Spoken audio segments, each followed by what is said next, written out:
ఆ మధ్య ప్రత్యేకంగా ఒక సమావేశాన్ని ఏర్పాటు చేశారు పిల్లలందరికీ. ఇంటికి వ్యక్తి వస్తే ఎలా ఆదరించాలి అని. ఆ సమావేశం అవసరం లేదు. పూజా విధానాన్ని ఇంట్లో తల్లి తండ్రి చేస్తూ ఉన్నా లేదా నేర్పిన అవసరమే లేకపోయేది. కానీ నేర్పడం లేదుగా.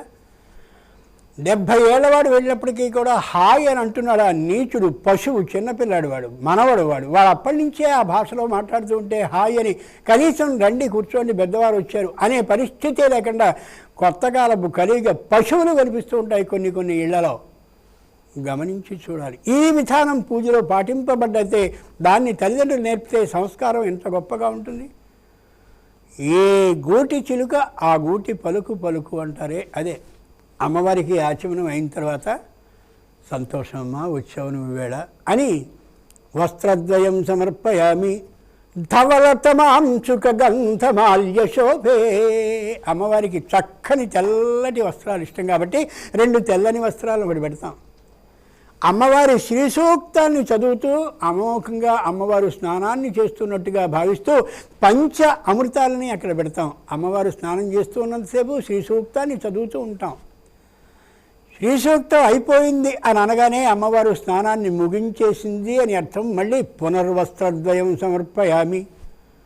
అమ్మవారికి మళ్ళీ చక్కనైనటువంటి ఆ ధరించడం కోసమని చీరను రవికను ఇవ్వడంతో పాటు వస్త్రోత్తరీయ, అమ్మవారికి ఉత్తరీయం కూడా ఇవ్వాలి. సీతాదేవి ఆ భుజం మీద ఉండేటటువంటి ఉత్తరీయంలోనే నగలన్నింటినీ మూటగట్టి పడవేసిందని శ్రీమద్ రామాయణం చెప్తుంది. స్త్రీలకి పాతకాలంలో ఉండే వాళ్ళకి ఉత్తరీయం ఉండేది ఇలా భుజం మీద.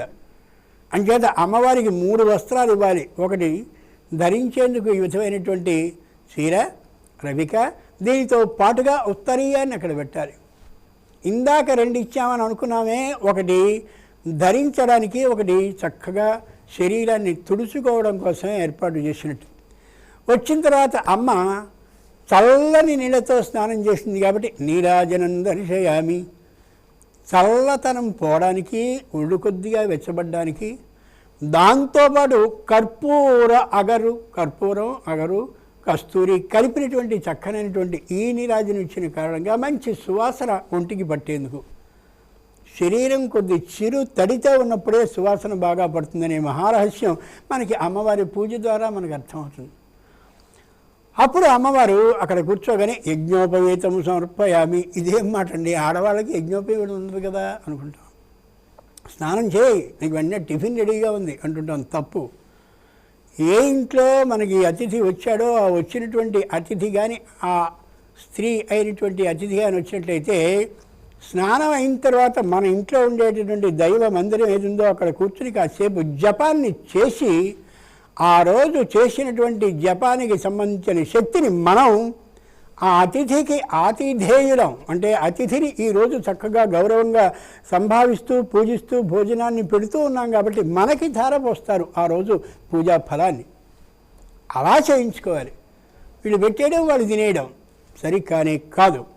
యజ్ఞోపవీతం సమర్పయామంటే అమ్మా అంత వైకుంఠం నుంచి మా కోసం వచ్చావు కాబట్టి ఇదిగో నీకు పూజామందిరంలోనికి వెళ్ళేందుకు దోవని చూపిస్తున్నానని యజ్ఞోపవీతాన్ని ఇస్తాం. ఆ రోజుల్లో యజ్ఞోపవీతం స్త్రీలకు ఉండేది. సంధ్యాకాలమనాశ్యామా ధ్రువమేష్యతి జానకి. ఆ సంధ్యా వందనాన్ని చేయడానికి సీతమ్మ వస్తుందని శ్రీమద్ రామాయణంలో ఆంజనేయుడు ఇక్కడ ఉన్నాడు కాబట్టి సీతాదేవి సరిగ్గా గుర్తించగలిగాడు. అలా మొత్తం అంతా అయిపోయిన తర్వాత ఆవిడ యువతలకు వస్తుంది. అప్పుడు ఉపాహారం నివేదయామి. ఆహారం అంటే మహానైవేద్యం. మహా ఉందంటే అల్ప నైవేద్యం ఒకటి ఉంటుందిగా. అంచేత